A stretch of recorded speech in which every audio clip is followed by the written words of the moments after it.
In today's video, I'm going to teach you how to flip a frame in Canva, whether you're designing social media graphics, a presentation, or a simple poster.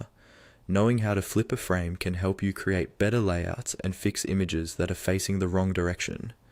First, open your design in Canva and make sure you're on the page that contains the frame you want to adjust.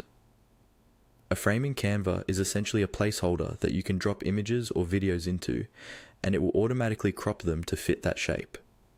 You might be using a simple rectangular frame, or something more decorative like a circle or an abstract shape. Once you've located your frame, click directly on it to select it. You'll know it's selected when you see an outline around the frame, along with handles or markers at the corners and edges.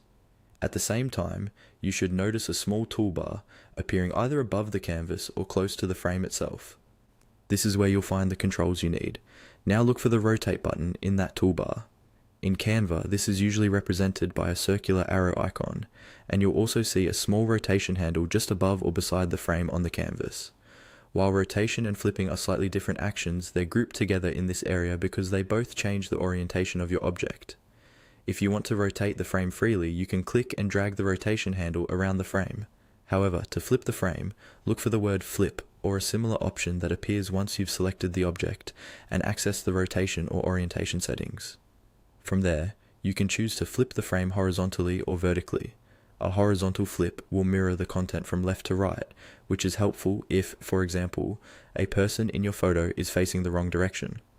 A vertical flip will mirror it from top to bottom, which can work well for reflections or more creative layouts. After applying the flip, take a moment to check how the content looks inside the frame. You can always click and drag the image within the frame to reposition it if something important has been cut off or moved out of view. Remember, flipping is non-destructive in Canva, so you can reverse it at any point by flipping it back or using the undo command. That's all you need to flip a frame in Canva. Select your frame, access the rotate controls, and apply the flip option that works best for your